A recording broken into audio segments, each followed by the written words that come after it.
welcome to the third episode of Lakers Nation PH.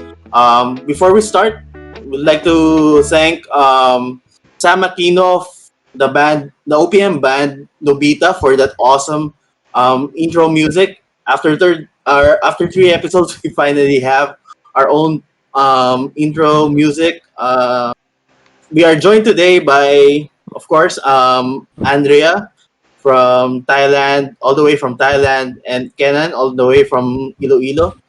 And we are all joined today by um, a lifelong Lakers fan and a friend of the podcast, Ernie JJ. Welcome to the Thanks, show. Welcome to the Lakers Nation PH podcast, JJ. thanks, Bert. I'm actually very, very happy to be here as well. Okay, so let's get right into it. Lots of deals, surprising news coming out during the weekend after the draft. But before we go into the signings, let's go into who the players that the Lakers actually lost. Um, let's start with probably the most controversial departure. Um, Dwight Howard. Dwight Howard um, signed a minimum contract worth 2.6 million to join the Philadelphia 76ers. But this is without controversy. With controversy, actually, uh, he initially tweeted that he was staying with the Lakers, and even Shams Charania tweeted that Dwight Howard signed a one-year contract worth 3 million to stay with the Lakers, which was later deleted. And after an hour, he joined the Sixers. Um, AJ, let's start with you. Um, Okay. what were your thoughts on Dwight Howard's departure? Okay, well, here. Uh, of course, Dwight actually was an integral part of the championship team last season. Without him, maybe, well, it would have been harder for sure at the very least, even if we won that championship without him. However, for me, his departure actually signals a lot of things. Dwight Howard has already won the hearts of the Laker fans. At least, and I'm pretty confident to say that at least majority of the Laker fans really want him back. And it was the same because he actually tweeted and he went on record in public. He wanted to be back as a Laker to help defend the championship. Yeah, However, this I think this was really a sour way or in a bad way to actually end his Laker career once again. Why? Well, number one, as I mentioned a while ago, he mentioned that he wanted to be back. He even tweeted that he was going back for 3 million. Okay, but based on reports, he said that there was a purported miscommunication between him and the Lakers front office. yeah, He called for he thought that he was actually given the 3 million, yeah, and then it was actually clear to him that whoever he was talking to needed to get the conformity of the Lakers brass. yeah, However, after 1 hour, he signed a vet min for 2.6 million. It was it was a salary that for sure he could have gotten also with the Lakers. No, I would have understood if he signed for 3 million, 4 million. But the problem was he only signed for the vet min. And considering the needs of the Lakers, I have no doubt and qualms that the Lakers would actually offer him at least that amount of money. true. So for me, I mean, 'di ba? I mean, after leaving the Lakers the way he did last 2013, he does this to us again. And I don't think it's well, at least for me as a fan. Well, I thank him for his contributions, but I think he's being back to being Dwight Howard, the diva Dwight Howard that well, I hated, and I think a lot of the Lakers faithful hated as well. Okay, that was spicy out of the gate. Um, so, how about you, Andrea? So, what Yeah. were your feelings towards Dwight's, should we say, abrupt departure or whatever? So similar to JJ, I was I feel surprised about this departure from Dwight, not because he's leaving Lakers. We all knew, we were discussing this in previous episodes, that we thought he was going to leave for a bigger paycheck somewhere else. Plus, Yeah, we wanted to replace him anyway with someone who's a little bit more versatile, big player. So we were looking at Serge Ibaka, we were thinking about Serge Ibaka and even signing Tristan Thompson. So for me, I always knew he was going to leave. But again, this is, as JJ said, this is like such a Dwight Howard way to leave. I don't know what really happened with the miscommunication. It's very strange that that happens with these things, this miscommunication. So I think maybe either the Lakers really backed out of the offer, or he decided he didn't want to be, he knew that there was going to be a signing that he didn't want to be a part of. So I don't know really what happened, but I'm surprised that he left for the minimum vet for Philadelphia. I think he could have signed somewhere else and have gotten a better paycheck. yeah. Considering that he would be just a backup to Joel Embiid in Philadelphia, so this Yes. is a But bit surprising. Yeah, correct. But I didn't want to keep Dwight in our team for next year anyway. So I am okay with this. I'm a little bit worried that we don't have someone to replace him yet. yeah, We don't have a big guy to replace him yet. But this has been an expected movement for me, his departure. yeah. Okay, so Kenan, how about you? Are you going to miss Dwight? Did you put up any stay Dwight signs in your home? The way he left didn't surprise me that much. I forced myself to like him last year. I don't have to do that again. Thanks. So the bad blood from 2013 still exists. Yeah, Um, pretty much. yeah, yeah. And for me, like I said in the previous podcast, I think that was Dwight's last good season as a serviceable NBA player. Anyway, um, he had these antics that on the court that were a bit excessive. He was unplayable in some of the series that we played. But yeah, as you all said, his departure is the most Dwight thing to do. Announcing he will Yeah. stay with Lakers Nation, and then after 1 hour, accepting a minimum deal to be a backup Exactly. to Joel Embiid. So thank you, but we all agree that we appreciate Dwight's efforts during our playoff run, especially against Nikola Jokic and the Denver Nuggets. We might had a more difficult time in that series if we didn't have Dwight. So thank you, Dwight. Enjoy being a backup to Joel Embiid. So let's move on to another Laker departure. Quinn Cook. Quinn Cook was unfortunately waived yesterday by the Lakers.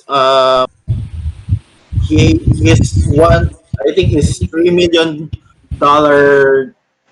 option was not fully guaranteed, so the Lakers waived him. So, any thoughts on Quinn Cook, JJ? Well, honestly, although Quinn Cook practically was not a productive player for us, considering that he saw very limited minutes on court, I know that he was a very, very good presence in the locker room. And maybe what sticks to me regarding Quinn Cook was his picture in front of Staples Center Yeah, the day after Kobe Bryant died. yeah, He actually showed us that he wasn't just a player. He was just like all of us. fan. He was just a fan as Yeah, well. More than a player, he was also a fan Yeah. who loved Kobe and who loved the organization. And well, I really don't know.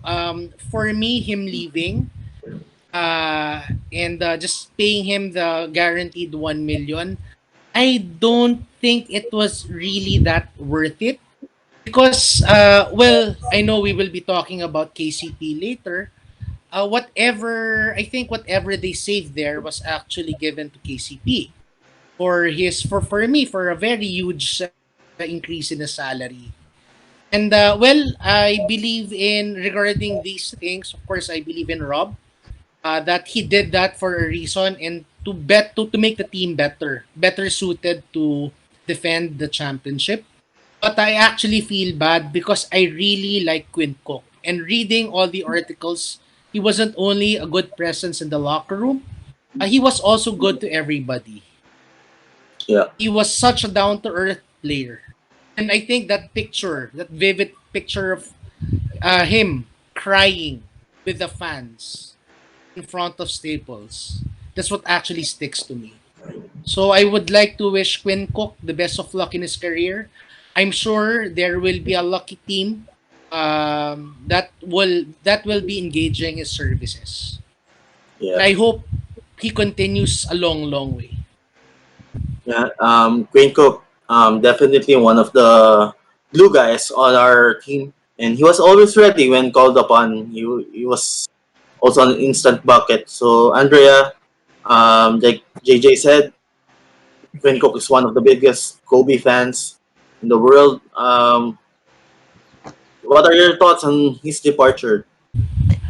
Yeah, same with JJ and with you, Bert. I'm sad because he's one of us. He's a Lakers fan. His dad was a very big Lakers fan. Whenever something Yeah. happens to the Lakers or to the team, he would always tweet, "I'm a Laker now, dad, R.I.P. dad." So it's sad because he really, I feel like he was joyful to really just be part of the team. Yeah. But in terms of the way that we play, in terms that the team is built, I really don't think his departure affects Yeah. anything, Agree. Agree. because like what also JJ pointed out is that he played very limited minutes anyway. What this signifies to me though, and this is why I'm quite happy with this move, is that Rob is not playing. So he doesn't want Yeah. to waste any money. He doesn't want to waste any cap space, because he means business, and he's gonna be putting the right pieces, and he's gonna be using every centavo of our cap space to bring in the players that LeBron and Anthony Davis need. So I am happy with his departure. Although I'm sad to see him go. I'm also a little bit on a very lighter note.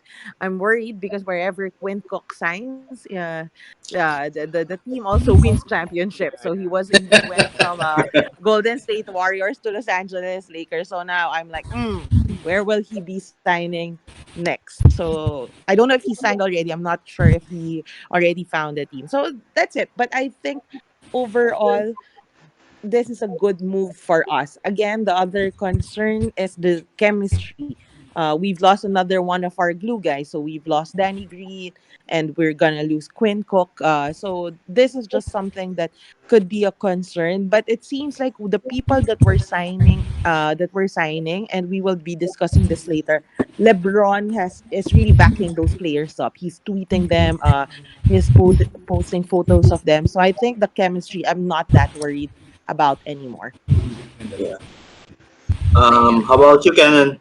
You think Quinn Cook could have been used in a trade? I don't know any of the if he there would be any takers for Quinn Cook, but his salary would have been perfect filler for a trade that we could have made. So, any thoughts on this? Yeah. First of all, yeah, I agree with your point there. His salary would have been a nice filler for any trade.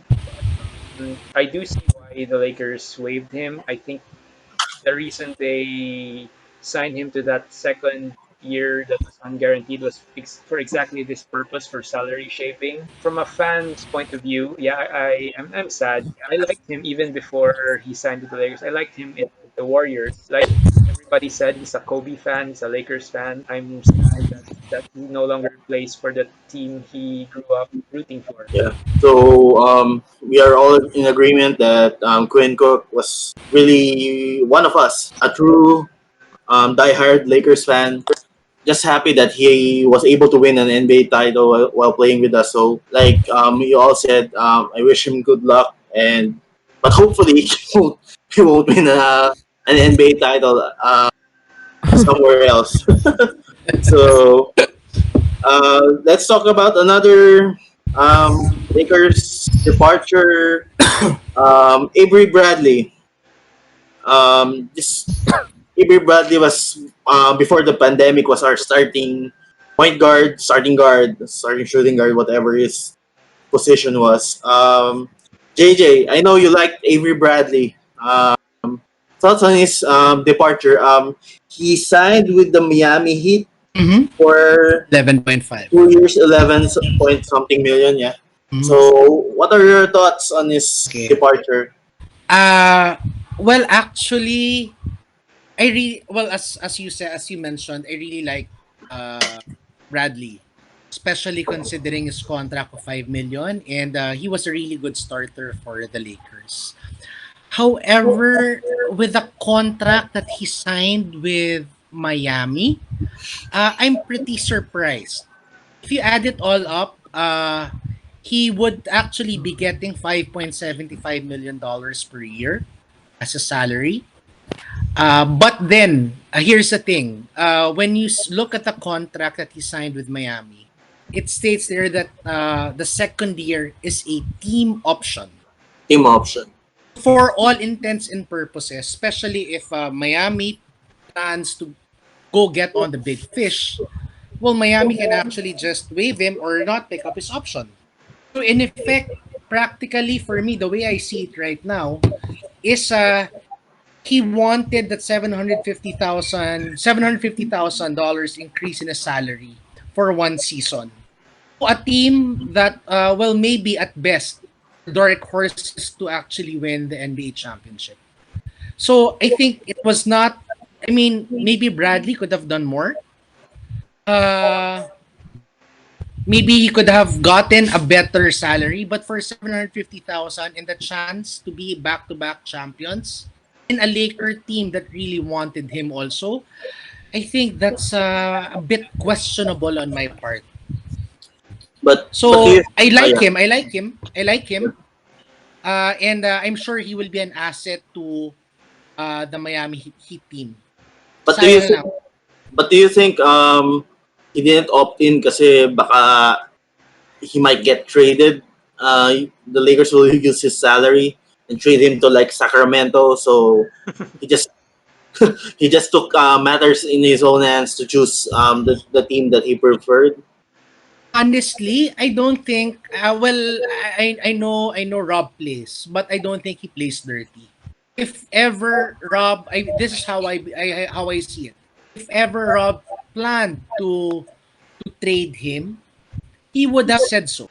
I mean, I'm sure because I know that the Lakers has been in contact also with Bradley regarding his option, and considering also our needs, I think it would have been prudent to actually let him stay.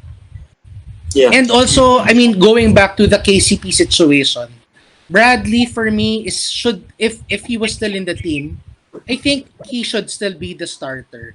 And for the Lakers to actually pay him maybe 5 million or even 5.75 million, I think that would be a good bargain, and we wouldn't have had the hard time dealing with the contract situation of KCP, especially if he was there. Yeah. So that's how I think of it. I mean, with all due respect to KCP, but I think Bradley, even at 5.75 million, would be a far better bargain than KCP receiving 13 million a year for 3 years. Okay. Well, we will be talking about KCP later. So Andrea, how about you? This wasn't such a surprising move for me. We always expected when he opted out, and I think he also changed agents during the past months. We already expected that Bradley would explore other options, would explore higher pay from other teams. So I think JJ explained in detail why maybe this wasn't the best deal that he could have gotten. But for me, this was not a surprise move for us. Plus, with Alex Caruso emerging really as our starting point guard next year, during the playoffs this year, and then also projected to start next year, then his role would have really been diminished next season. And then we've already signed Dennis Schroeder, so then his role really will be further minimized. So this is not a surprising move for me. I'm not that sad about it, and it's not an unexpected move. Okay. Um, like most of you, much respect for to Avery Bradley. But like as Andrea both pointed out, I think it's time for Alex Caruso to step in to the starting lineup. And uh, well, it's a big loss that Avery Bradley is practically our best guard defender last season, but we won an NBA title without him. So maybe it's really time to for Alex Caruso to take over the job, and just glad that he signed in the Eastern Conference, not for to any of the contending teams in the West.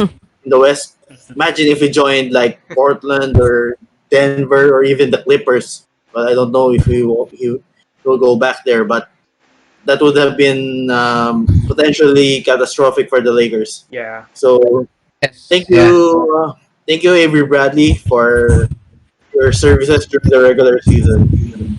Um, let's go to Ray John Rondo, playoff Rondo. Uh, Rondo left a heartwarming message to Lakers Nation through his Instagram post, saying thank you to the Lakers organization, Jeannie and Rob, for giving me the opportunity to play for an incredible franchise. The professionalism and support from Frank, the coaching staff, and support staff is something I'm truly grateful for.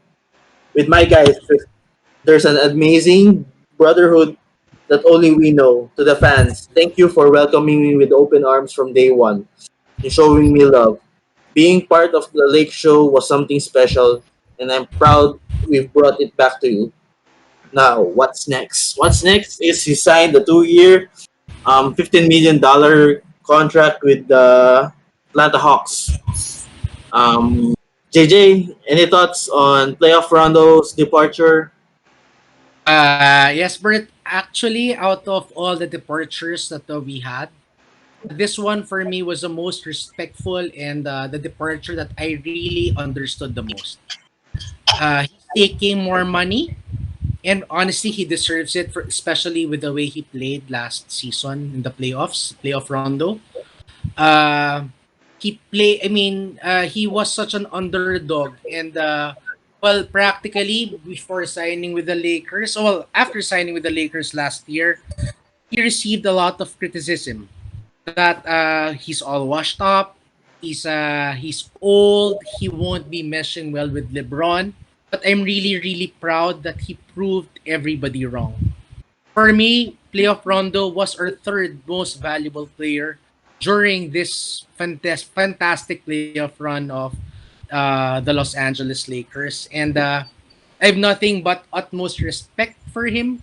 And of course, with everybody else, really, really appreciated everything he did for the Lakers. He was also a good locker room presence, surprisingly, especially this season for the Lakers. So, hands off to Rondo. He's my man. Yeah. So, Andrea, are you going to miss playoff Rondo? Okay, so this is gonna be, I don't know, a different take from what JJ said. Mhm. I respect Rondo for what he did during the playoffs, but I'm actually glad that we don't have to have him anymore for the regular season, because the Yeah. playoff run, although there were great games, right? I think there were like five great games that without him we would have lost. But we do have to see that for the whole season last year, there were a lot of games wherein he was more of a liability for us, and that's why all the hate from everyone, that's where all the hate from everyone is coming from. So for me, I'm okay with this departure. I also feel sad because of course his playoff Rondo moments were really good for us, and he's leaving for, and the way that he's leaving also shows what a good organization the Los Angeles Lakers is. So I'm sad for about that, but I'm also happy that we will have a bet. Maybe we will have better players in terms of, let's say, the guards. So I'm not too sad with the impact of his departure from a playing standpoint. The and also on a personal note, it was very hard for me to cheer for Rondo all throughout last year. So I'm just glad I don't have to do that anymore. I never really liked him as a player. Maybe it stems from this Boston Celtics Yeah. roots. So I'm just glad on a personal level I do not have to deal with this conflicting feelings anymore. So there. Okay, so I know Kennan's going spicy here. Um, are you going to miss Rondo. the roller coaster ride that is Region Rondo? No, I used all my spice from episode. No, no. I have mixed feelings. I do get that he's a great locker room guy, and the players respect him. He's great. He was actually great in the playoffs. I apologized to him on Twitter. I personally messaged him on Twitter after he won. But I don't think he can take another year of his regular season play. I'm sorry, though. So nothing but respect for playoff Rondo from all of us. As LBJ said, we would not have won the NBA title Yeah. without him. There was like, yeah, like Andrea said, 5 games that he single-handedly won for us Yeah. just by his effort and IQ, not necessarily with his stats. It was 9 out. He started 9 out of 9 in Game 6 of the NBA Finals, which pretty much ended any chances of the Heat winning that game. And also, he gave the Lakers one more assist. He signed for the Hawks instead of the Clippers. So, um, Yes. so for that alone, Rajon Rondo has our respect and good luck to his future endeavors. And maybe coaching would be on the horizon for him when he retires. One of the best basketball minds in NBA history, Rajon Rondo. So let's talk about really quick because I think we have touched on Danny Green the past episodes because we did the emergency Dennis Schroeder pod.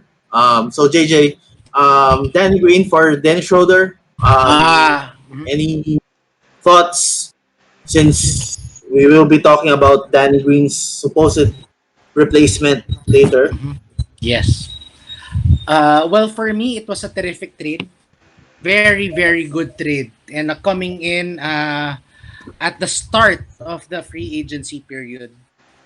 Of course, well, I'm sure that Rob actually thought that the chances of us retaining Rondo was slim, considering that he would have had offers in other teams, which the Lakers won't be able to match financially. So they were able to get. Of course, we know Dennis Schroeder, but Danny Green and the 28th pick for that was great move on the part of the Lakers. However, I mean, I know that a lot of the Laker fans don't like him because of well, his very inconsistent shooting, and I'm guilty of that. Okay, but trying to look trying to be objective of what Danny Green brought to the Lakers, it wasn't only shooting that uh, um that he actually gave the Lakers. He had good defense. He was a good veteran presence in the team. He worked off his ass. Sorry for the term, but he really worked his ass off for us as well. Although, I mean, this would have been something. Well, these were the traits of Danny Green that he showed. However, I also noticed that he lost half a step, especially when he was trying to chase the shooters or the other wing or the wings of the other teams that the Lakers played. So for me, it was a really really good trade. Uh, and of course, as we will be talking about also later, I think we were able to get someone to actually, in a way, replace what Danny Green was able to give the Lakers. Yeah. Like we said in the previous pod, um, maybe we are also giving Danny Green doing Danny Green a favor by trading him because he was the subject of um, death threats from stupid fans, even his fiance. But how I thought he was going to be safe when he was sent to OKC, but he was subsequently traded for Al Horford and a first and second round pick to Philadelphia. And Philly fans are also one of the worst, wildest fans in the world. So good luck to Danny Green. He's reunited there with Dwight Howard. Yeah, I was Uh, Kita-kita so ulit sila. he has a pick there.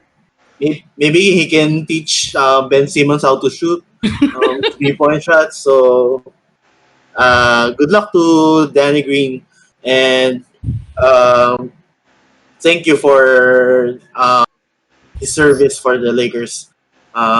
Yes, well, he's one of the few players to have won 3 NBA titles with 3 different teams. So kudos to him. So let's move on to the Lakers signings. Let's start with the player who replaced Danny. Well, supposedly will be replacing Danny Green, Wesley Matthews. Let's start with you again, JJ. Wes, we signed him for the biannual exception worth 3 million something. 3.6. Yeah, 3.6 million. So thoughts on the Wes Matthews signing? Beautiful pickup.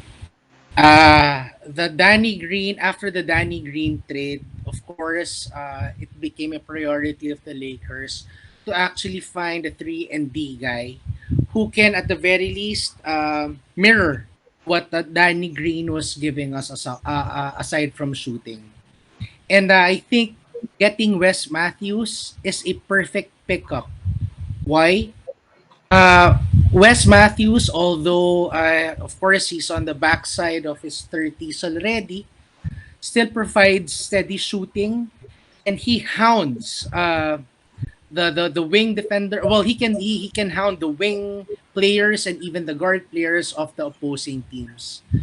And one more thing, why I really really like the signing was because I knew that Milwaukee was trying to re-sign him as well, and there was interest on the part of Milwaukee to re-sign him. However, he chose to sign with the Lakers. So in effect, you practically weaken Milwaukee and strengthen the Lakers. I think Milwaukee will win the East, and if the Lakers do win the West, there's a very very big probability that the Lakers will be going up against Milwaukee.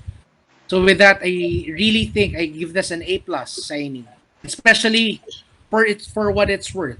Biannual exception, which is only 3.6 million. It's preserved Yeah, cap space for us to sign other free agents. yeah. Basically, he's getting paid 20% of what Danny Green was supposed to make. So Andrea, you like the signing? Yes, so that you actually made a very good point that he's making 20% of what Danny Green is making. So Yes. we're basically getting a player who is similar to Danny Green for cheaper, right? So this is such a good move for the Lakers. I'm excited about this signing. I think this is what we need, and also we have someone younger. And I think I don't know how old Wes Matthews is, but He's actually 1 year older than Danny Green. 1 year older pala siya. Okay, But he fine. looks younger. He looks younger. So, Sorry, Danny Green. sorry, Danny Green. No, because my one of the things that I was saying about Danny Green is that he's already, in terms of, he lost a step already. So I would say he's a little bit past his prime already. So we needed to replace him with someone who's faster, who is like a dog, who will follow, who will chase the offense of the opposing team, right? Someone who can defend. So I think we got that with Wes Matthews. So I like the signing. Plus, it's not an expensive one. So good, good, good, good. Very good sign for us. Okay. How about you, Kenan? Did you like the signing? Yeah, perfect.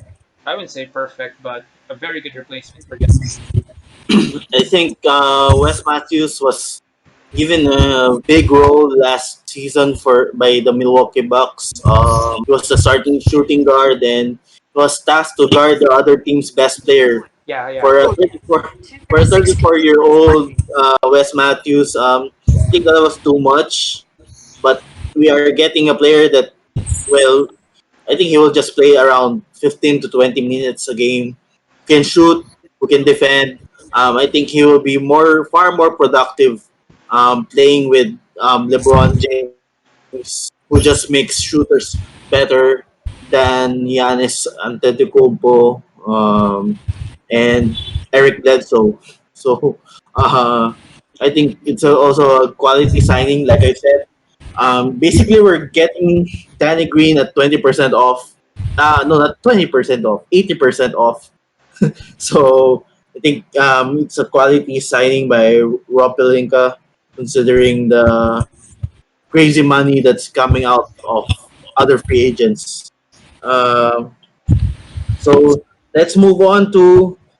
I think this would be this quite. Uh, I wouldn't say controversial, but surprising signing. Um, we signed former the reigning sixth man of the year and former Lakers Clippers center Montrezl Harrell. He signed for our mid-level exception, 2 years, $19 million with a player option for the second season. Before we go into Harold, we would just like to remind everyone that the Clippers blew a 3-1 lead to the Denver Nuggets, with Paul George and Kawhi Leonard scoring 0 points in the fourth quarter of a game seven. Um, and Montrezl Harrell was part of that team. So let's go to Harrell. JJ, I Okay. know you have some questions about this signing, so Yeah. go ahead. Well, actually, it took me a while to digest whether the signing was actually good for the Lakers or not. Maybe it took me about a day because I was actually torn. It was a surprise, as you mentioned, and I was really, really surprised as well. But here's the thing. Uh, I will be against the popular belief, or at least the popular say of a lot of Laker fans that they love the signing. But I think from a basketball standpoint, I don't think that this was the best signing of the Lakers. Okay, number one, we used all the MLE for Trez, which is I think 9.3 million. Okay, we also know that a few hours ago, someone by the name of Ibaka signed a similar deal, almost exact same deal with the crosstown rivals of the Lakers. I really think that if we actually waited, we could have actually signed Ibaka, or at the very least we would have been in that conversation. However, by signing Trez, I think this was yesterday, we took ourselves out of that Ibaka sweepstakes. Number two, yes, I know that getting Trez at 9.3 million is actually a bargain, especially considering that he's a sixth man. He's reigning sixth man of the year. But what the Lakers need right now is actually shooting. And well, for me, I think that Trez is not a starting caliber center, and as we saw from the Denver series, he suffered big time defending the other bigs like Nikola Jokic. But what about the Giannis's, the Embiids? I think Harrell Trez won't actually be well. I don't think that the Lakers can actually use Trez for that, and maybe he would actually see limited minutes. Also, that 9.3 million, if it actually wasn't used on Harrell, maybe we could have gotten, or at the very least, be more in the conversation about other centers, such as the Mark Gasols out there, Aaron Baines, and of course, we won't if we won't be using the full MLE for them, we can actually use the remaining MLE to sign other free agents like Markieff Morris. So, I mean, for me, I think the Lakers could have done better in using that MLE for Trez. But of course, again, one good thing about getting Trez is looking at their second unit lineup, featuring Trez, Schroeder, Kuzma. Well, that will be a really potent offensive lineup. However, I think overall, the defense of the Lakers will actually suffer. And it will be hard to plug in Trez in some of the matchups, especially when we go to the playoffs. So yeah, I was really excited to talk about Rez, knowing your takes about this. Yeah, I Player. know it's very very unpopular because Yeah, a no, lot of it's Lakers okay. fans are happy, but It's actually you bring up very good points. So let's see if Andrea agrees with you. Andrea, how No, about your take with Monstar Trez? That's okay. his Twitter handle. Oh, really? So Huh? Ah, yeah, his Twitter handle. No, I actually am a little bit on the same boat as very similar to what JJ was mentioning. I think this is a good signing for us, but I think we could have done better. Again, we discussed the previous episodes who are the free agents that we are high on. And we really wanted Serge Ibaka yeah, because we needed a big man who can stretch, who can also stretch the offense, but also defend the big guys, right? And I think with Tres, our defense weakens. So that's a suspect now, our defense. And we've lost Dwight Howard, we've lost Danny Green as well. So I'm a little bit concerned about that. But the good thing about this is that we do have Anthony Davis. So we have the best defenders in the NBA. So that yes, softens that concern a little bit. But so that's the only that's my concern for Trez. If you watch the Clippers uh games last year, he was very suspect with his defense. Hindi siya masyadong gumagalaw. So that's really a concern for me, especially with the Lakers, that we won because of our defense. We were the best defensive team in the NBA last year. So that's just the concern for me here. But overall, I think Trez is the kind of is a good player. He's the sixth man of the year. So for us to be able to sign him, that's such a good get for us as well. And plus, like JJ also pointed out, this bolsters really our offense off the bench. So that yes. gives us really a lot of more firepower when AD and LeBron is resting. And that's the priority. I think if you see Yep. all the moves here, it's really to support what Anthony Davis and LeBron James can do. So I think this still complements, even though it weakens our defense a little bit, it still complements Anthony Davis and LeBron James. And one quick thing here is that Trez is a clutch guy. So he was Yeah. signed, he's Yeah. represented by the clutch group by Rich Paul. So he's LeBron James guy. So I think I'm excited. Yeah. Before, when LeBron James was not with the Lakers, I get annoyed that all his friends just join him on his team, and he forms this like his best friends team. But now, now that he's with the Lakers, if the king is happy, then I think that makes it for a better team chemistry in the locker room. That makes it better. He's more inspired to play. So I am all for that. So, and I think Rob Pelinka understands that. I think he understands that even though this could be a controversial signing, I think it's like if this is LeBron's guy, you need to sign him up. So that's my take on this one. Okay, so Kenan, what are your thoughts on this trade signing? Uh, I'm looking at.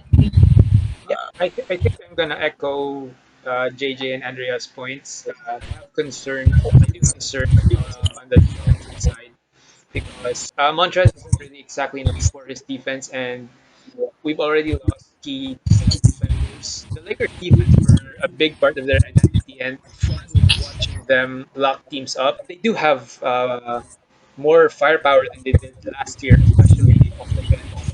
To see the suffocating defense return. Okay, so same thoughts on Harrell. Actually, I was in a restaurant when the news broke. My wife can attest to this, but I literally dropped my bacon, the bacon I was eating, and what we just signed Trez Harrell for how much? So when the news came out, I was happy because I just imagine there's Dennis Schroeder and um, LeBron James pick and roll with Montrez would be very deadly. He also would be the recipient of some drop passes from Anthony Davis Yeah, because uh, the league almost always double teams Anthony Davis in the post. Um, I get the concerns on defense. He had last year he had a 107 rating defensive rating per 100 possessions as per NBA stats. Um, but I trust that Coach Vogel and the coaching staff would be able to find ways to utilize Trez better than what Doc Rivers and that awful Clippers coaching staff did. Because to be honest, JaVale McGee was almost out of the NBA towards the end of his stint with the Warriors. Didn't even play in the finals, but somehow the Lakers were able to make him a starting caliber NBA center, especially during the regular season. In the playoffs, he again disappeared. But my point is, this coaching staff really knows how to play to the strengths of the players. So I think they will be better suited to use and utilize Harrell on both ends of the floor. While there are concerns, of course, that he's just 6'7". He's not exactly a great defensive rebounder. He's more of an offensive rebounder. But he gets bigs in foul trouble. He averaged 5 free throws a game last season. Um, and like we said before, he's the sixth man of the year.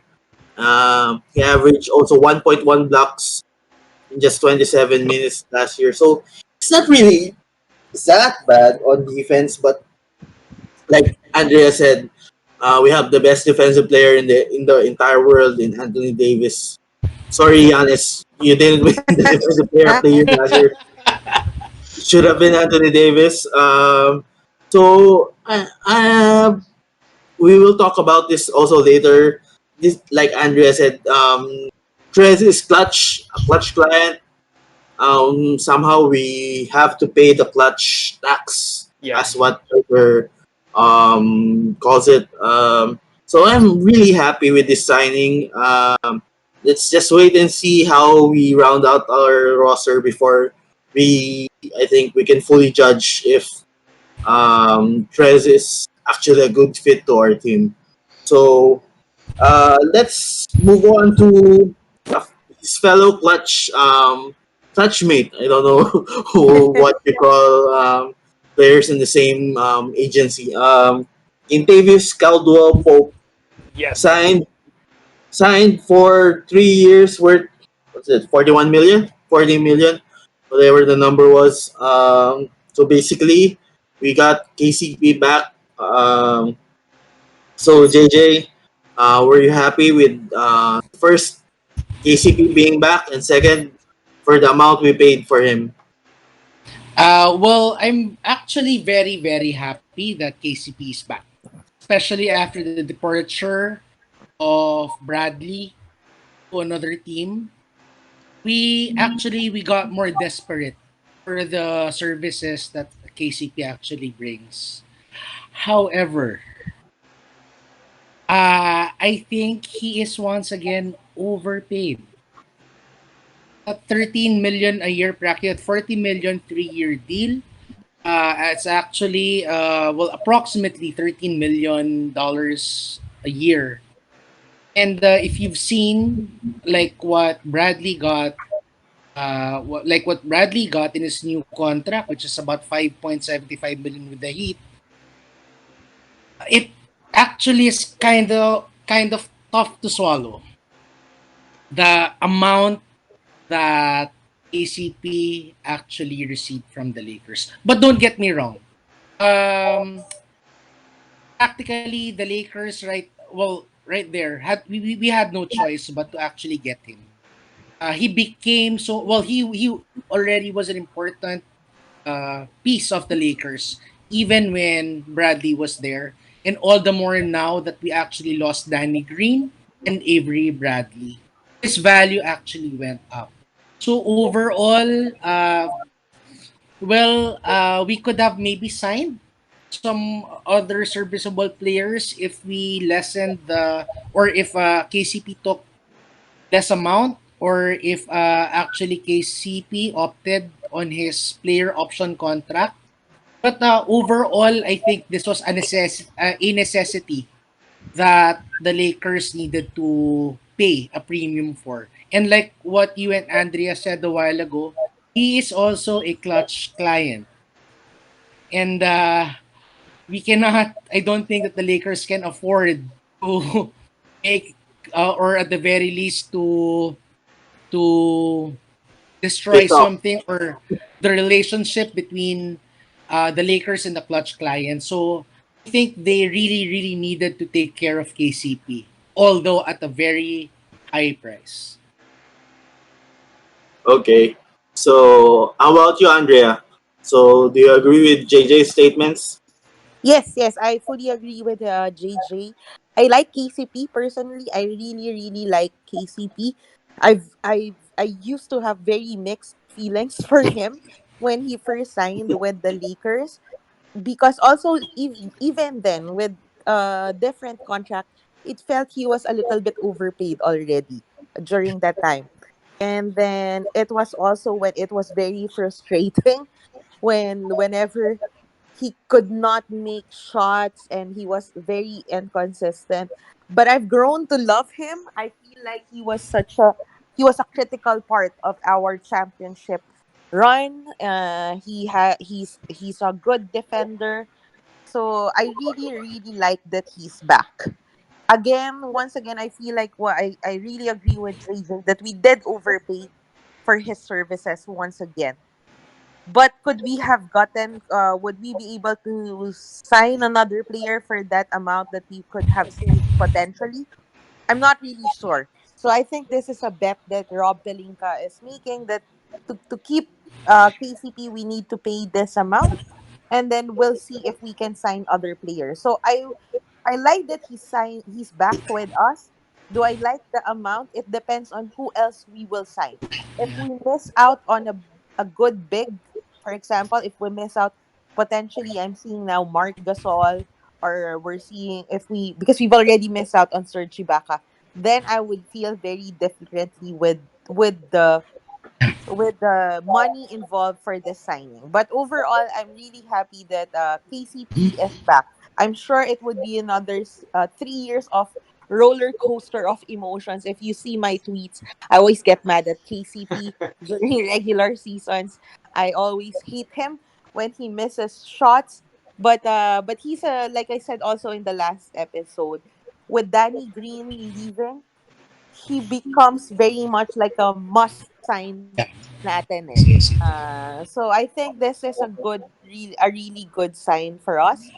And again, once again, I will always go back that he's a LeBron's guy. He's a bro, like they call it, the each other brothers, right? So I think as long as LeBron is happy, we I support this signing. And also, even though it comes with a very high price, it is a very well deserved contract because of the contributions that he's made to our team throughout last year and even before that. KCP came in before the championship run, before we were really in a position where we will be able to. We already knew that we were going to the final, so I like this signing overall. So, Kenan, are you excited for the KCP signing and for more memes? KC, possibly more memes from KCP. Hopefully, not many, but uh, especially that famous 1 point, 1 rebound, 1 assist, one one steal game. So, what are your thoughts on the signing? Yeah, I was very happy with the KCP signing. Like I said earlier, especially after Avery Bradley left for the Miami Heat, we really needed another wing defender, and KCP fills that. Um, regarding the amount he got, I was a little surprised that he got. I was thinking he was getting around 10 million a year, or I guess 11 at the most. So 13 was a little steep.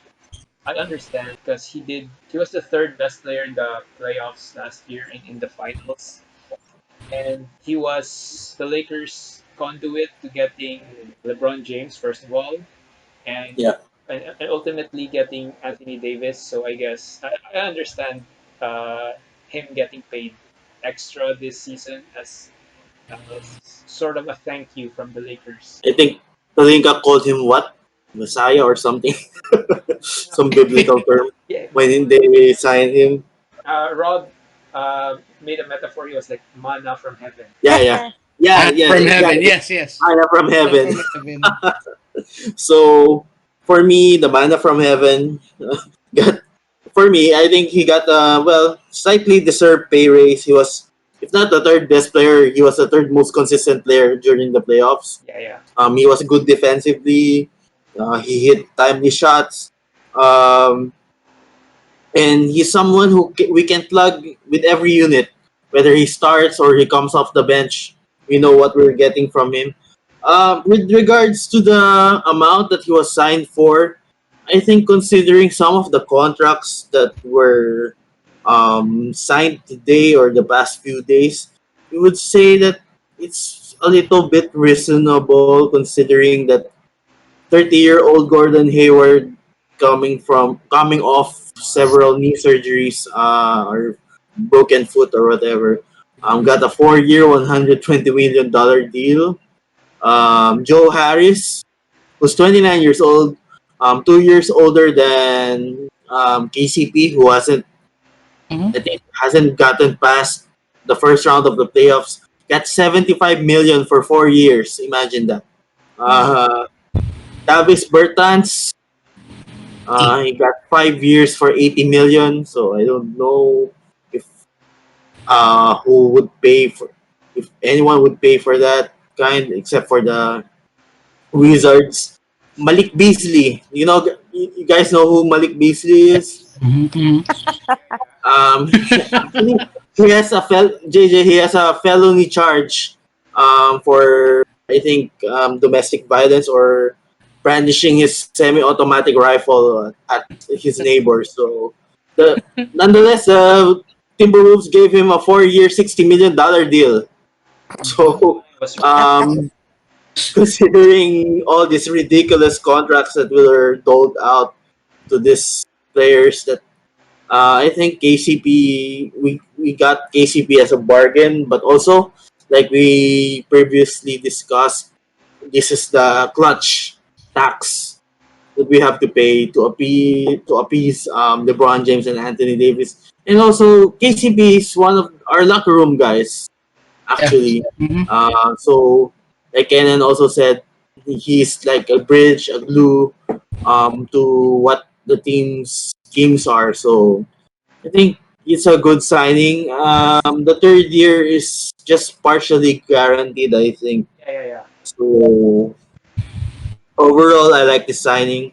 Um, Also considering that we traded Danny Green, we needed ACP more than ever. So I think it benefits both parties. This is more than just signing KCP. It's also flanking Anthony Davis with and LeBron James with players that they trust. So that's very important. Um, so let's talk about the impact of these signings so far. Actually, the Lakers have 10 players, right? 10 signed players so far. Five of them are Uh, players. so we along with Dennis Schroeder, what do you think the overall impact of our signing so far? Let's start with you, JJ.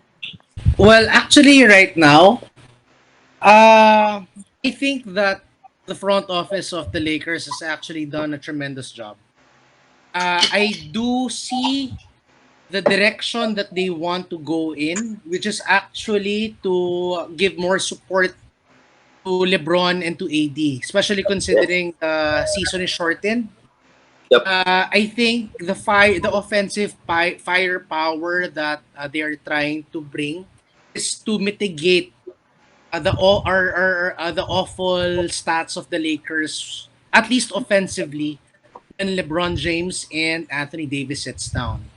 And Yeah. considering, well, I do believe also that the Lakers will be resting LeBron in some of the games to keep him fresh for the playoffs. And these signings will actually help the Lakers even without LeBron on the floor. So Yeah. for me, I think overall, so far, right now, think, well, besides the flippers, because they actually got Serge Ibaka, which for me is was my number one wish list as a free agent, and them actually upgrading on their shooting guard with Luke Kennard. I think the flippers, with well, in all fairness to them, are doing great regarding the free agency and the trade period.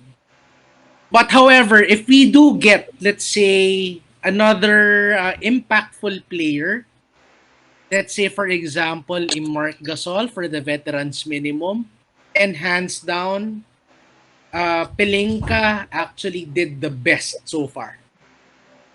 Okay. So to piggyback on what JJ said, Andrea, do you think we are the favorites to win the title again with all the signings, or do you think we need to plug some holes in our team? To answer your question, if we're the favorites, I think regardless whoever we sign next, we're still the favorites to win the the next Yes. year's championship. All right. Until we are dethroned, we are the we. I want to give a reminder, like Bert always does, that we are the NBA champions. So I think we're still the Yes. favorites, regardless of who we sign next. But having having said that, I agree with JJ. I really like so far what I'm seeing with the team. I know we've lost so many, there were so many departures. We've lost 5 players already.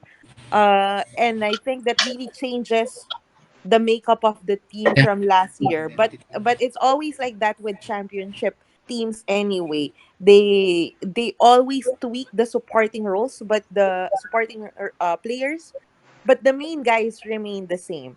So I think that's just normal. And so far, I really, really like that we've added so much shooting to our team, which is one of the our weakness last year as well. So I really like this. The only thing that we're missing so far again is Big. we need to sign someone big, and we need to move Javier McGee out. So I think that's the only that's the missing just the missing piece that I'm looking at. And then after that, so far, after that, I think we will really have a good solid team.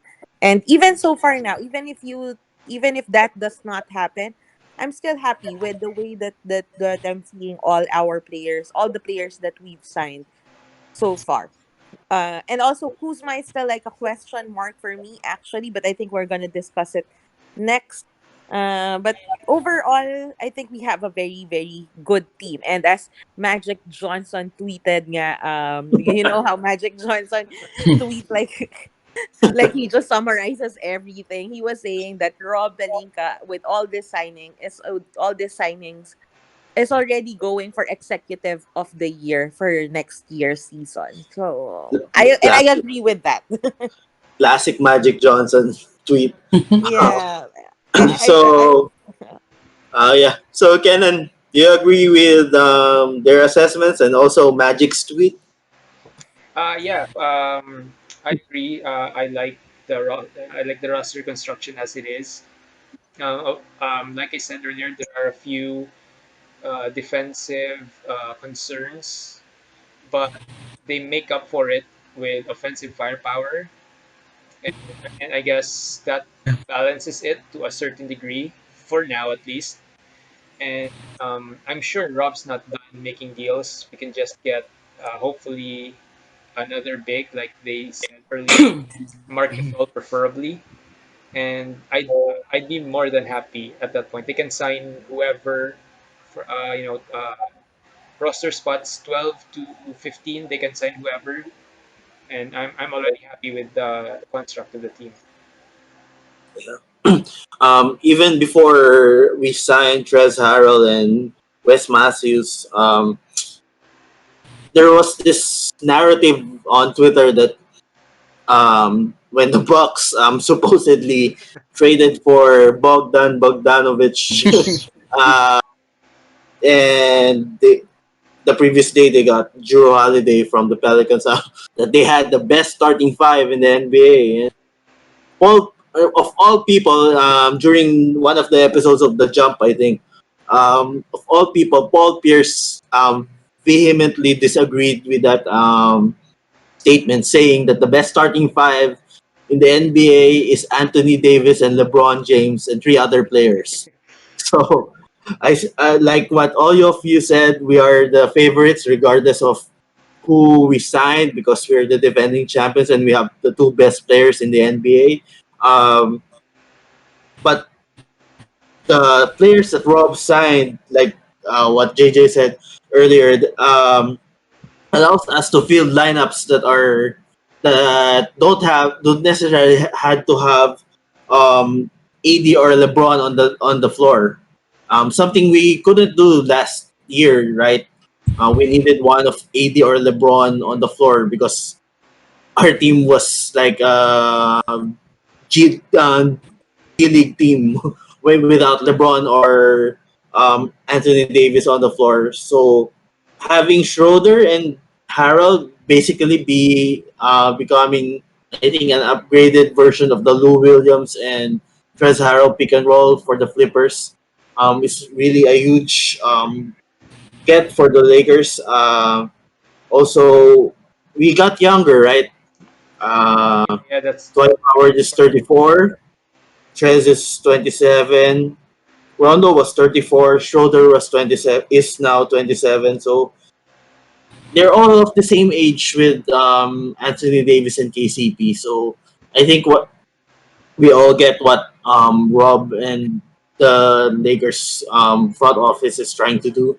Um, trying to maximize what um, years LeBron James has left as the best player in the NBA. So I think they really did a good job so far in this offseason. So let's talk about what other deals or what other signings that might happen in the next few hours. I think we're recording this at 5 around 5:50 p.m. Philip Philippine time. So JJ, what do you expect from our front office in the coming hours or days? Mhm. Trades, signings, anything. Okay. Well, actually, I was thinking about that as well. I think we have about five more spots to fill in. Yes. Yeah. Yeah, five. Well, I've been going around. Well, I've been researching regarding the available free agents, and so far, these are my wish lists. Oh, but of course, for the vetsmen. Yeah, we have no. First, yeah. Sorry to cut you off. For other Lakers fans, we can't just sign anyone. We have to adhere to the salary cap, Mhm. and right now we only have veteran minimum salary to offer. So okay, go ahead, That's JJ. legit. Okay. So, based on the current roster construction of LA, I think we need more bigs and wings. Based on that, these are the names that this is my wish list actually. Of course, number one is Gasol. Mark Gasol. Second is Hassan Whiteside. Third is Aaron Baines. Of course, we have Markeith Morris, our very own Markeith Morris. And well, we have Colestein there, also available, and Cousins. And then for the wings, well, So I think is that in order? well, no. My first in order is Whiteside, Whiteside, Baines, Colestein, then Cousins. That's for the bigs. Okay. For the wings, uh, I would like Markeith Morris and maybe Andre Robertson, because well, I've seen that we've already stacked up on offensive firepower, and Keith and or Robertson can actually provide the needed D for wings, especially when we go against the Clippers. But also, lest we cannot forget, I think that it is also a priority to re-sign Jared Dudley back. Although Dudley hardly saw the floor, as we all know, he was a great locker room presence. All his teammates loved him. I mean, I think he was also an enforcer. When he was on the Yeah. court or even on the bench, he would really fight for his Yeah, teammates. yeah. Yeah. And for me, whatever Dudley brings, I mean, the value he has inside the locker room, for me actually is way worth than the minimum deal. So Yeah. for me, before signing anybody, I think the Lakers has to prioritize and should actually give a slot to Dudley for that. Yeah. I 100% agree with that. So you think we're set in the guard department?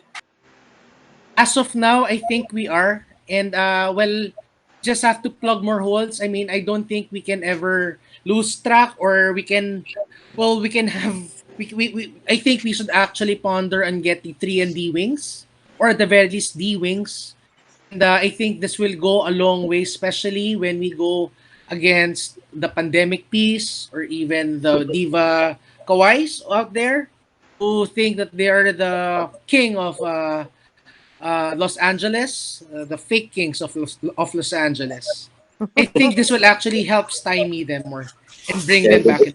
the defending opening day and Christmas Day champions.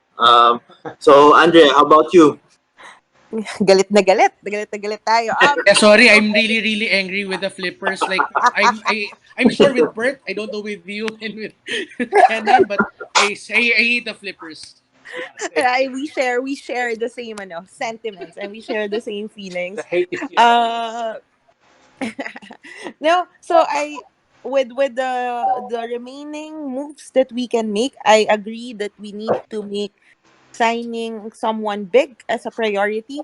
So I'm seeing Mark Gasol as the potential signing. I know that we are trying to get him, but I also know that other teams, including Toronto Raptors, is still also trying to sign him up. So I think but I hope that he does land with the Los Angeles Lakers and we get another Gasol in the team. So Yeah. because I think Mark Gasol is still it will be an upgrade for our bigs. And Yeah. even though sometimes he really did look parang older and a little bit washed with the Raptors, but I think because he was carrying so much, he was the main big guy there. So maybe that would be different with the Lakers because we do have Anthony Davis there. With In terms of the guards, I'm happy with the guards that we have actually because these are players who don't need the ball so much. So in case, and this happens a lot, that LeBron James would be the one really leading the offense during the games, then they're okay. They can still function. And then when LeBron James is not there, these are guards who can then also drive and create plays by themselves. So I'm really, really happy with that. Having said that, I think overall we have the lineup that I like. We Mhm. just need to make sure that we do get someone big because if not, then that puts us a little bit into a situation where it would be hard to defend, let's say, the Milwaukee Bucks with Giannis. So, but that's basically it. And then I do agree about Jared Dudley becoming a very. We did say this in the pod last week that we need to sign him. It's very urgent that we do sign him. It's important because of the chemistry, for the chemistry purposes. And that's it. Okay. So yeah, we agree that another big is needed because we all know that there's this Serbian that's playing for the Denver Nuggets who's basically the second best big man last year. So Kenan, do you agree that we need another Gasol in purple and gold? Yeah. Like I said earlier, I really want us to sign Mark. He's the last piece that I really want. The rest, like I said, the rest roster spots from 11 to 15 would be like the cherry on top of the cake for me. The Lakers should really find a way to sign to convince Mark. Maybe a bow tamper or something. Yeah, no, No, it's no longer tampering, but because it's free agent season, so I guess like just do what it takes to get Mark, and I'm gonna be happy, regardless of who the Lakers sign to fill in the other roster spots. And that which Antetokounmpo brother is it? Costas, yeah, Costas yeah, Costas. for a two-way just to tamper with Giannis. Yeah, that's actually good. Right? Considering that the Bucks came from signing Bogdan Bogdanovic to signing Bobby Portis and DJ Augustine. So Ah, may, ah, ah, maybe Giannis staying is not a lock. So I do agree with maybe giving Costas that ah. another roster spot. Mhm. Yeah, it's gonna But have you heard of of what happened to Pat Connaughton? Yeah, I think their initially it controversy. was a 2 year deal. Huh? I think initially it was a 2 year deal, but there's some rule that says that they can't sign him to a 2 year deal, something like that. Maybe Canon has It was their an early Yeah. bird issue. yeah. Mhm. His second year couldn't. be an option year, if correctly. Actually, speaking of that, when speaking of Yanis, I mean, if I were Yanis and I've seen all these errors being made by the front office, of course, I will actually have second Yeah. thoughts. And I really Yeah, doubt if Yanis will be signing a supermax extension prior to the deadline on December 22, if I'm Yeah. not mistaken. Yeah. yeah. Somewhere like that. So yeah, remember last year, I think it was July when we traded for Anthony Davis, and some guy on Twitter was basically saying Rob Pelinka didn't know the salary cap rules, and basically slandering him, saying he got pants by David Griffin for in the trade. So Oh my god. I think this is so Rob has more than proven that he's not the incompetent GM that that guy was saying, and it looks like the Bucks screwed up.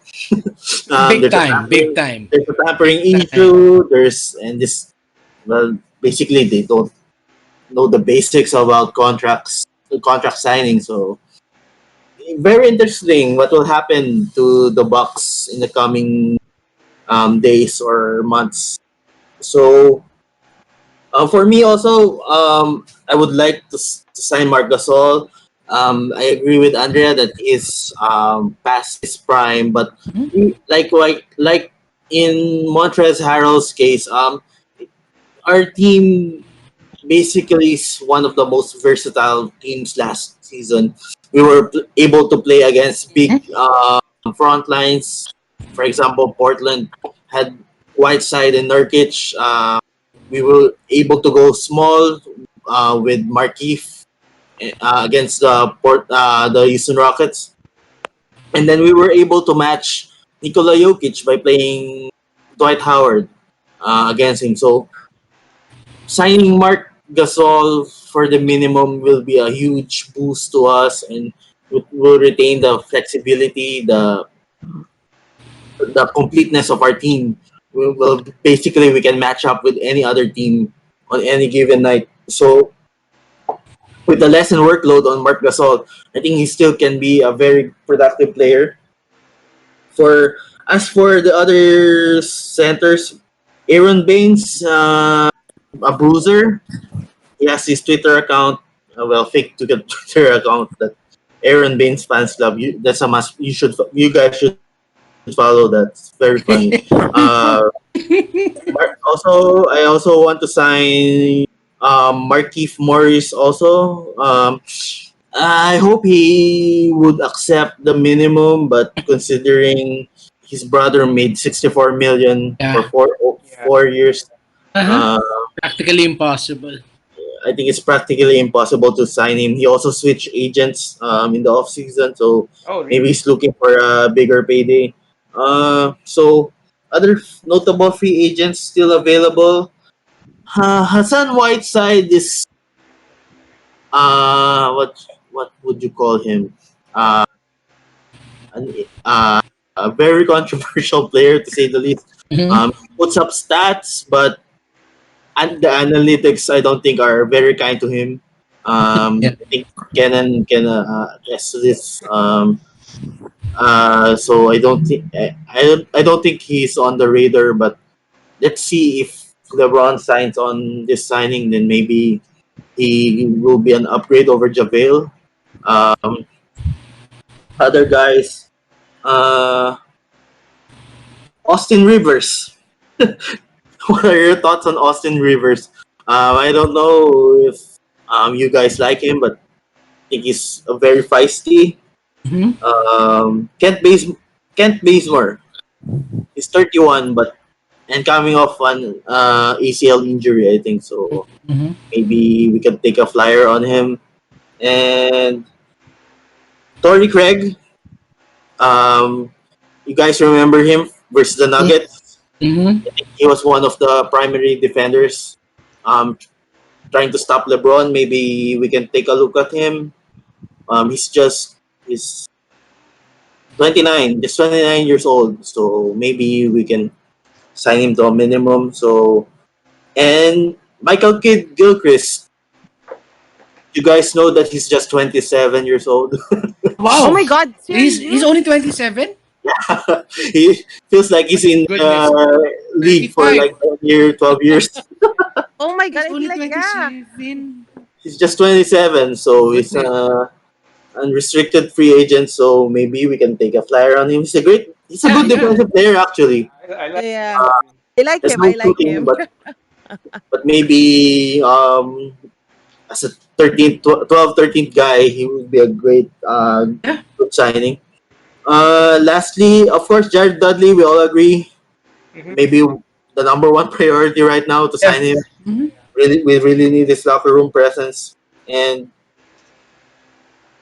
intriguing for me is Kyle Korver. No, he's old. He can't defend, but he's still a shooter that still commands respect from the defense. So maybe as a 14th guy, we can take a flyer on him. Maybe just to take technical free throws or something. So we talked about signings about trades. Kyle Kuzma has been forever been in the trade block. So he recently, like we talked about in the previous pod, he deactivated his Twitter account. So, JJ, you think Kuz gets traded this off season or during the season? Well, if you ask me, well, of course, there's a possibility that he gets traded. But if you ask me, based on the current roster construction of LA, I think it would be better if we actually go with him at least when we start the season. Unless, of course, here's my unless. If we're able to actually sign well a good big like let's say a Marc Gasol or an Aaron Baines, then I think that and let's say that Bogdan Bogdanovic will actually be open for a sign and trade, then I think that will be something good to ponder upon. Well, going back to Kuzma, I know we don't. A lot of the Laker fans don't like him. I myself am guilty. But reviewing everything, how he plays, like what you told me a few days ago, he's I think 6'7", 6'9", 6'8", 6'8", 6'8". Yeah, 6'9". he's actually 6'8", 6'9". Yeah, He can play 2, 3, 4. Mhm. He can shoot a bit. He can a handle bit. the Yeah. ball. He can drive. I mean, if you think about it, Kyle Kuzma is a type of player that a lot of teams will want. Young, versatile, Mhm. can play in multiple positions.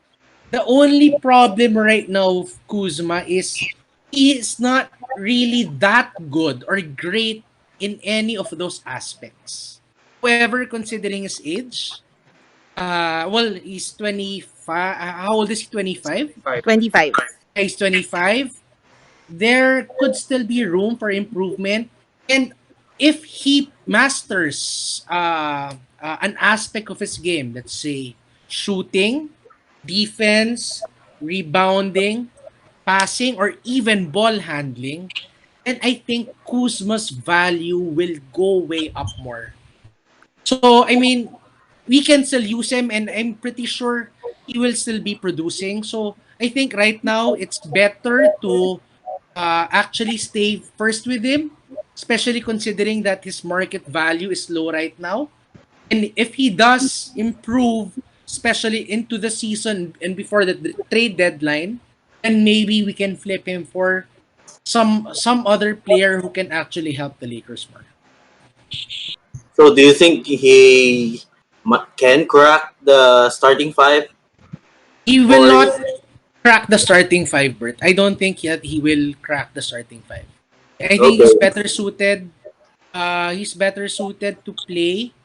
Well, yeah, to play in the second unit with both Trez and Schroeder, because I mean it's so hard for him to actually share the court with LeBron and Anthony Davis. We all know that if he doesn't score, he gets rattled and it actually affects his overall game. Yeah, Hmm. true.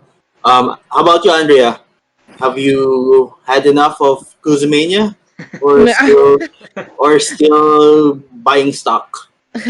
So Kuz is one of those players who I hated so much initially. Like I not hated, but I was one of those Laker fans who really doesn't be who wasn't so high on him, right? But he grew on me. He did improve some parts of his game. You also see how much he tries. You see the Yeah. effort. I don't think there is Yes. a Mm-hmm. lack of Yep. effort at all with Kuzma. He is a good player to be around with. I think he's one of also he's part of the the one of the core reasons why the chemistry in the locker room of the LA Lakers is good. So I really like him. I appreciate him the way that he plays. But the my issue with Kyle Kuzma, same with JJ, is that he's not really good, specifically good or particular good at anything. He can score and he can score a lot. He's one of those streaky guys because I think when he gets his game going, he becomes confident, but that's very inconsistent. And a lot of those games come in when it's not really crucial. So a lot of bulk of his points come in during regular season, wherein do we lose if we win one game, we lose one game. It doesn't matter so much. So even if you look at his stats, if you look at his points production year on year, it's not bad. So for first year, he averaged 16 points, I think, and then next year it was around 16 as well, or 18. And then 18. last year, considerably, of course, it became low because of with AD joining the team, and we had a different complete makeup of the roster last year. And then he was coming off the bench, so considerably his production went down. But still, even if you see that this stats, if you put this on another team, right, it's a good stat. It's not bad. But when you just put it with the Lakers, medyo there's not a lot of impact. So that's where I feel like Kyle Kuzma is lacking. I feel like if Kyle Kuzma gets traded tomorrow, it doesn't significantly change the Lakers team. So that's one of my issues with Kyle Kuzma. He's good, but he's not just an impact guy. He's not one of the players that if we lose, we need to replace him with something else. So having said that, again, I think, and I like Kyle Kuzma, but I think he will be traded not this offseason. I don't think there are any trades coming in. I think it'll be difficult already. Plus, his stock is very Yep. low.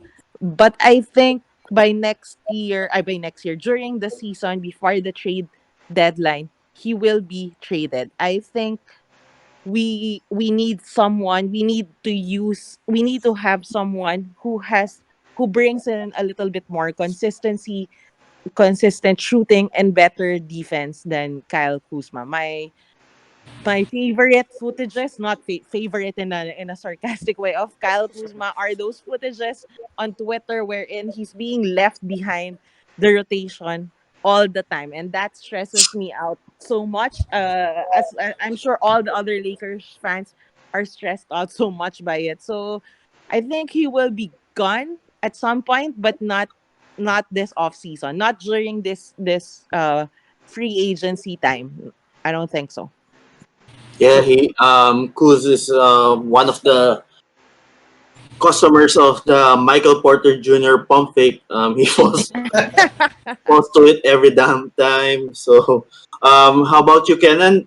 You think are you giving up on the last remaining member of the Lakers' young core, quote unquote?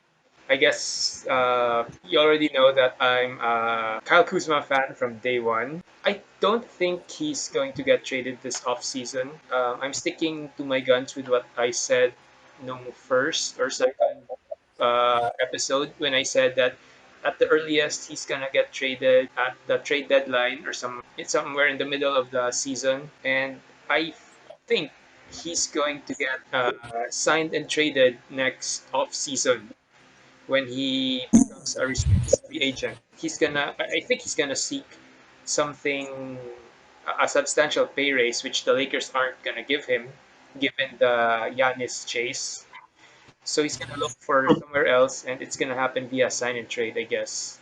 But for now, I feel like he's gonna be a key contributor to the team. Oh yeah. Um, to expound on your thoughts about Kyle Kuzma. Uh, what's baffling for me is 3 point shooting. In the first year he shot 36.6%. The next year he shot 30%. And last year he shot 31.6%. Considering all the wide open looks that LeBron and Anthony Davis are giving him, It this is just unacceptable. yeah. Um, Shooting 31% on 4.5 threes a game.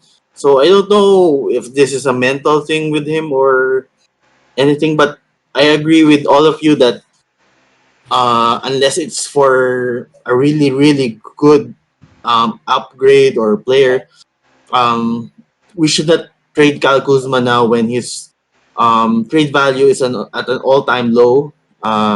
It's been subject to memes, to petitions not to give him an NBA title, NBA championship ring.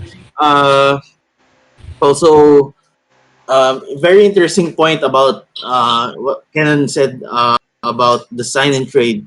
Maybe he can be used in a sign and trade next off season where we need to trade salary in order to match whatever superstar Yeah. we are trying to get to play alongside LeBron and AD next season. So I agree that we should not trade him right now.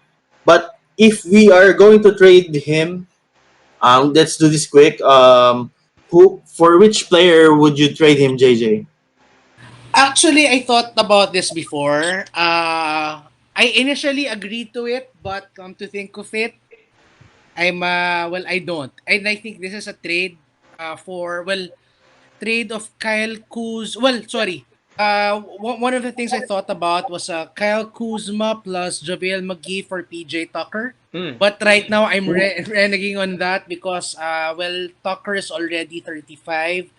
And at the same time, I still do believe that there is still some upside to Kuzma being 6'9" and, being a combo guard forward can do a lot of things. However, as mentioned a while ago, if we are able to get a quality big, let's say a Mark Gasol or Aaron Baines, and I will be it will be okay for me to package Kuzma with McGee for Bogdan Bogdanovic. If that will even be possible. Which I know is also a Hail Mary. Hmm. No, Bogdanovich. Okay, so how about you, Andrea? Same. Actually, for Bogdanovich, this is the one name that always gets floated in terms of the trades that we can still make this off season. So if we can trade him, I know also that I'm not so sure if this is possible, but that would be like I would be okay to let go of Kuz for Bogdanovich. I'm just not but having said that, because again, these are names that are already floating on social media. But if you really see how the signings of the Lakers so far and the moves, not a lot of them get floated before. Mm-hmm. Mm-hmm. I'm Yeah, not sure if you've agree. noticed this. I Like for agree. example, the Montrezl Harrell trade signing came out of nowhere. Hmm. I was so shocked about that. So I'm not so sure what the front office is planning. But if there could be a trade, maybe if this could really happen, I'm okay with the Bogdanovich trade for Kuzma and something else. So are you in the what I think they call him bogey? Bogey. Train Kenan. I like him. I like him as a player, but trading for him, I feel like it would tie the Lakers' hands because obviously Bogey would would want more years, and obviously we want to free as much salary cap space for next season, and Bogey would interfere with that, uh, with the plans to chase for Giannis. So I'm not so sure about that. I don't know if I have any trade in mind for Kuz right now. Yeah, Kenan, I have a question, Kenan. Just one question regarding that. go. Yeah. Isn't it that our signing of KCP for multiple years will already affect our cap space for signing Yanis? Yeah. The So, sorry. yes, yeah, it does. But yeah, I'm thinking that I guess the point is that I don't think they'd want to take in Mhm. more contracts with more years, because that would be more of a hassle to ship out once that chase for Giannis is here. About the Giannis chase, I think so. If we as currently constructed, we don't have. I don't think we have cap space for to sign him to a max deal. Mhm. But LeBron James has a player option next year, so we don't know if he will sign for less in order to sign this next superstar maybe to pair with AD. We all know how LeBron James feels about winning championships, so maybe he would sign for less Yeah. if that means getting any superstar available next season. So I don't think the Giannis chase is or any superstars the chase is over. Regarding the signing of Bogdanovich, maybe whatever contract number he will get might be used for a sign and trade. I don't know Mhm. the specifics about this.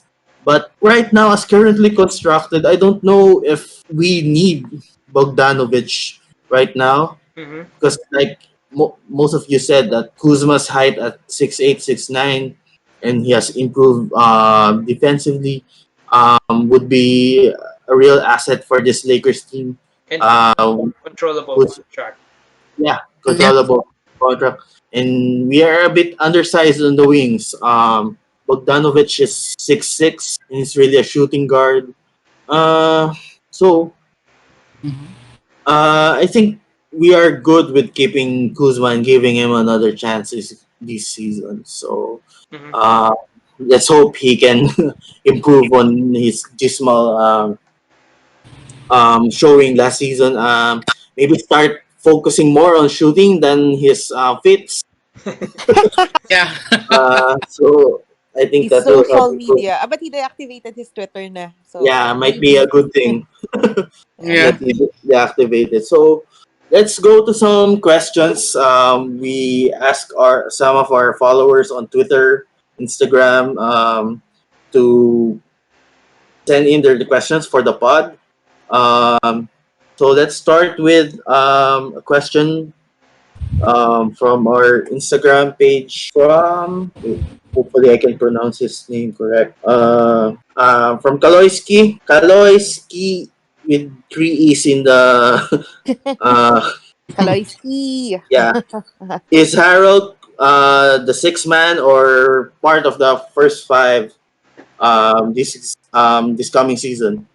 So, JJ, what do you think? He should actually be a six man. I don't think he's gonna fit that well in the starting five. Mhm. And well, maybe he can finish in against some teams with the starting five, but I think he will really be better suited off as a six man. He's really comfortable with that role, and at the same time, I mean, pairing Trez with Dennis Schroeder, I think that will be pretty good for LA. Yeah, considering that he's the reigning six man, maybe that's the reason that he's a six man because he can dominate the second units of most of other teams' bigs. So, how about you, Andrea? Should he start or Six. come off the bench? Come off the bench. I also agree he should be a sixth man. And I'm really looking forward. I'm excited with him, Schroeder, and if I mean we all basically agree that Cal Kuzma will most likely stay this season. So I'm actually excited for those three to be in the same Second. unit. That would be like a, I think, there will be so much firepower in that second unit, and I feel like that's what we need when AD and LeBron will be resting, because last year we didn't have that. We always needed one on the floor. So Ay, I'm really I think excited for him to be part of the second unit. lakas. Okay. Yeah. So, Kenan, you agree with us? Harrell off the bench, Trez off the Yep, bench. yep, agree. He should come off the bench as a sixth man. Um, that's where he's needed the most when LeBron and AD are on the bench. Yeah, we've been asked this question for the past, All I think, but from D and JST knows. Can the Lakers sign Boogie again? Uh, well, we can. should. Uh, we can, but I don't think he would be an impact player that we are looking for. So, what do you think, JJ? Where would you rank him in terms of priority in signing bigs? Oh, well, if we actually don't get the bigs that I mentioned a while ago, like the Gasol or Haynes or even Whiteside or even Stein for the minimum, then I think we can get him. Also, I think for DeMarcus, it's low risk, high reward, a gamble on the part of the Lakers. And then given also the fact that he already has chemistry with the team last year, majority of which will be coming back at least, then that will also help the locker room. So I think it would be a good I mean, I think it would be good to actually sign him and give him a slot for the Lakers. How about you, Andrea? Oh, this one I will not be agreeing with JJ. I was shocked Hmm? actually when JJ mentioned him as yung free agents Yeah. as part of the choices for the free agents. I mean, to answer the question, yes, we can sign him. I don't think we should sign him though. I am not high on Boogie. I love Boogie. I like him as a player. I like him. I enjoy him, and him being part of the Lakers locker room. I know also is very important, but I think it's not a priority for us at all. It kind of it's not, if we sign him, that's veering away from the direction or at least the make of the construct of our roster right now. So that would be like, we were all the signings are aligned with the vision of supporting AD and LeBron, and making sure that we have shooting and defense. Even though the defense could go down a little bit, but we plug in those players. But I think if we sign in Boogie, not being sure of his status, not being sure if he's healthy enough to start the season, or to even be when he comes back, will he be good again? Then this is something that I think we should not do. Okay. So that's one against one sign. It's okay. It's a Maybe valid Kenan, you point, should Andrea. Sorry, break the Ray tie. Ray. No, no, it's a good point, Andrea. I mentioned in episode one that I really wanted him, but then you mentioned his injury, and then we mentioned it again on episode two about him not even being available at the start of the season. I don't think we should sign him unless we don't have, Any bigs. yeah, we don't have any, we didn't sign any big by the time by the time training camp ends. Like, give us a 15th spot. Just give him the 15th spot if we're out of warm bodies to sign. Warm bodies. So would you rather have Whiteside or Boogie? I hate White. Whiteside. I hate Whiteside, but a functional Whiteside, take a functional Whiteside over Boogie any day. Okay. So for the last question, it's actually from a friend of the podcast, Sir Ron Bautista. What do you think will be the roles of Kyle Kuzma, Dennis Schroeder, and Montrezl Harrell? Who should start and will all come off the bench? So I think we answered some of these questions, but let's talk about the roles. JJ, what are the main roles of these three players Well, in the current actually, season? for me, Schroeder's role is well to be a secondary playmaker, of course. But if Dennis Schroeder will actually be coming off the bench, which is also a possibility, then he will surely be the well. He should actually be the point guard and the playmaker of that five. For well, he's a playmaker and a scorer, so I think he should actually be giving that to the Lakers. For Harrell, I think he should continue what he has been doing great with with the flippers then and continue getting those offensive rebounds and putting and scoring. I think it's very it's very important for Harrell to actually impose his presence in the middle, especially against the bigs of the second units of the other team. Third for Kyle Kuzma, I agree that he has to improve his shooting. But just in case he doesn't improve his shooting and scoring, I think he should actually focus on other aspects to help the team, like defense and rebounding. Because honestly, right now, like what Andrea mentioned a while ago, the problem with Kuzma is his inconsistency. And the only way that we can value his shooting is if his shooting becomes more consistent every game. Mhm. So Yeah. for me, I think, well, for me, what I want to happen is for Kuzma to improve shooting. But if not, he has to improve on other aspects of his game, like defense or rebounding. Also Okay. in the second unit, not in the starting five. Okay. So none of them will be starters, except maybe when there are injuries or when LeBron is load managing or whatever. How about you, Andrea?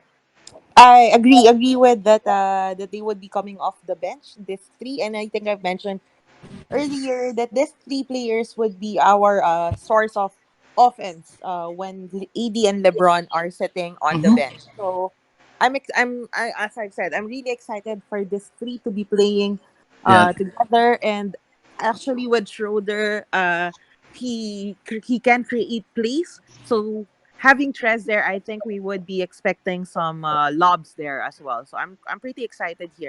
I feel kind of bad the way that we discuss Kuzma, parang ano, wala na siyang pag-asa. It's like and it kind of makes me feel sad that but we but he's like a homegrown NBA he's a homegrown Homegrown. Lakers talent, right? So Yeah. I really hope he could improve his shooting. But also again he's 25, right? And I think he's nearing his peak, and maybe this is really as good as as he could be. So I do agree with JJ that if the shooting doesn't come as consistent, then maybe we need to he needs to focus on other aspects of his game. So yun nga lang, parang it sounds very sad when we talk about it that way. But aside from that, I'm super excited with this three. I think it's an upgrade from the bench that we had last year. So yep. Actually, Andres, short comment Mm, regarding Kuzma. I don't mm, think it's actually sad. You know why? mm. Considering the fact that he has the potential to be actually good at other things, shows his versatility. Ah, that's Yeah. true. And other teams might Yeah, ano, might yeah. might actually need that. It's just that for Lakers, maybe that is not the best Yes, I fit. agree Yeah. also with Yeah. that. Okay, yeah, that's Sana it. Yeah. gumanda shooting niya. I really So hope. Kuzma, if you're listening, hang in there. Yeah. Baka i-block din tayo ni Kuzma or since he gets affected by comments. So at least, Kuz, if you're listening to this podcast, I mean, this is actually constructive. I don't see it as something negative Yeah. Yeah. because I believe in you. I believe in your potential. We're fans. Okay. Yes. So Kenan, will Kyle Kuzma turn into first team all defense next season? Hopefully, but no, I don't think so.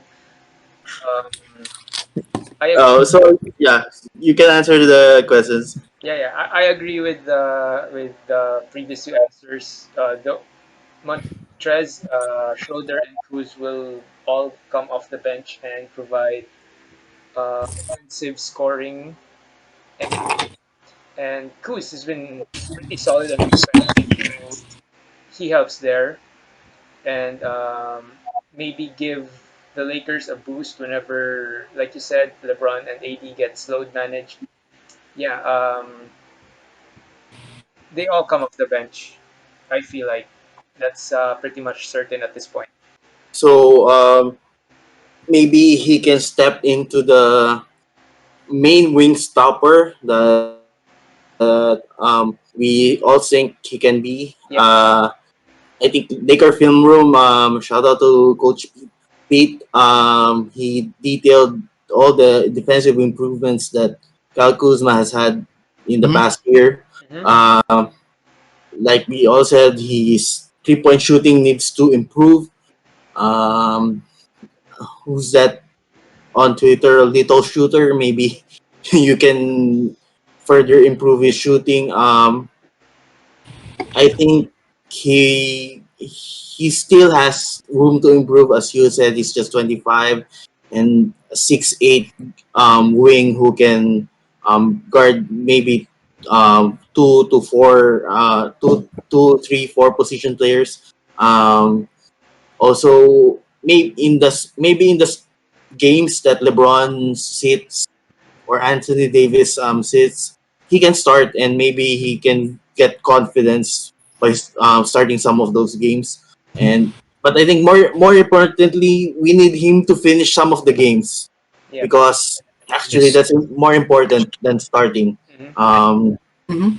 Having him them there as a threat to hit a wide open three or his his cutting. I don't know what happened to that. He was a great cutter, especially during his first 2 seasons. He gets open for wide open floaters. I don't know what happened this past season, but I hope he can improve. As for Den Schroeder and Trez Harrell, like I said before, I think they would be an upgrade over the Lou Williams and Trez Harrell pick and roll for the Flippers last year. So again, they would be able to run lineups that don't necessarily have LeBron James and Anthony Davis, which would really help in maintaining their health all throughout this compressed season. Um, so any thoughts, final thoughts on what do you expect to happen this next few hours, JJ? Sorry, sorry. What's that? What's that? Sorry. Bert, sorry. Any thoughts, final thoughts on what you think will happen in the next few hours or days of free agency for the Lakers? Uh, well, I think for us, it's gonna be pretty silent already. Except for, I mean, yeah, again, going back to the signing of a big man, of a quality big man who can either start or, well, I think it should be a starting big man for me. As long as we get that and we resign Dudley, I think everything will be cherry on the top, like what Kenan said. But also, siguro one more thing, I'm really excited for the second unit.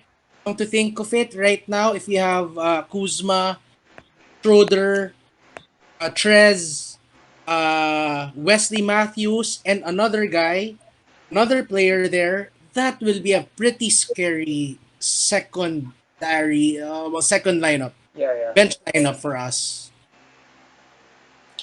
Okay, how about you, Andrea? So I've the only moves that I'm expecting now from Lakers are the same with JJ, no. The resigning of Jared Dudley and Markieff Morris. He still needs to be resigned, right? So Markieff Morris and of course the big man that we are all waiting for. But I won't be surprised if there would be some news again or some moves that we didn't expect at all. I think that's how the Lakers management operates. So I'm excited. I'm still excited with the last remaining moves that we're going to make because I can see the vision. You can really see the direction that the team is going, where the team is going, because all the signings make sense. And I really think we're one of the more actives. We're one of the more active teams who keep signing players here and there during this off season, and we come up from a championship. So I just it's a testament how our organization, how the Lakers organization wants to ensure that we get the second championship of this back to back, or maybe three more championship runs. So I'm really happy that we keep making this move. So whatever the moves that we will have in the next few days, I will trust in Rob Pelinka. Mm-hmm.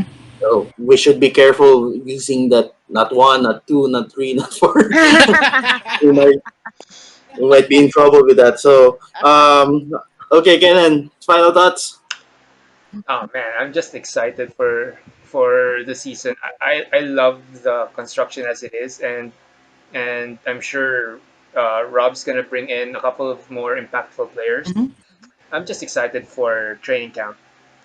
I remember thinking that I just want to savor the championship, and I was annoyed that the quote unquote off season was what 77 days, just 77 days, the shortest in NBA history.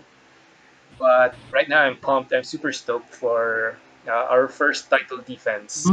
Okay, so like all of you, I'm also excited. Rob Pelinka is actually a great general manager. So Magic Johnson pala ang problema last year. All along. Sorry, So Magic. sorry, Magic, love you as player, uh, well, he still helped us by resigning. So um, he still did good. So I'm really looking forward to the coming days and how our roster shapes up. So with that, I'll end this pod with this tweet from someone named Ben Maller. Um, I think maybe you guys should check this out. He said, Clippers are playing chess while the Lakers are playing Connect 4. I really don't know what Connect 4 is. Serge Ibaka is so much better than Montrezl Harrell. What a steal of a deal. Harrell is a DH. He doesn't play defense. Hashtag it's hip to clip. So Sorry. It's hip to clip. it's hip to clip. So I don't know what kind of shit that was. Uh, Ibaka, so he further said Ibaka doesn't vanish in the playoffs as Harrell did against the Nuggets. So, according to someone tweeted that according to Basketball Reference, Ibaka gets only about one rebound more and has less steals and less blocks and points. So, were you watching the Ibaka from the Thunder years, Ben Maller? Anyway, to all Clippers fans, if well, how many you are? You just right want to remind you that you blew a 3-1 lead to the Denver Nuggets and basically you choked. And the Los Angeles Lakers are the 2019-2020 NBA champions. So with that, I would like to thank our guest, Attorney JJ, for Thank you so much. it was an honor having you on this pod. Always, Andrea and Kenan. Uh, Also, would like to thank again Mr. Sam Aquino for providing us finally with music for our intros and the end of this pod. Also, a shout out to Forum Club PH for my apparel that, well, you won't see, but I'll be posting in our social media accounts soon. Great stuff from them. They made this back to back championship shirt. So, see you guys next week and let's go Lakers.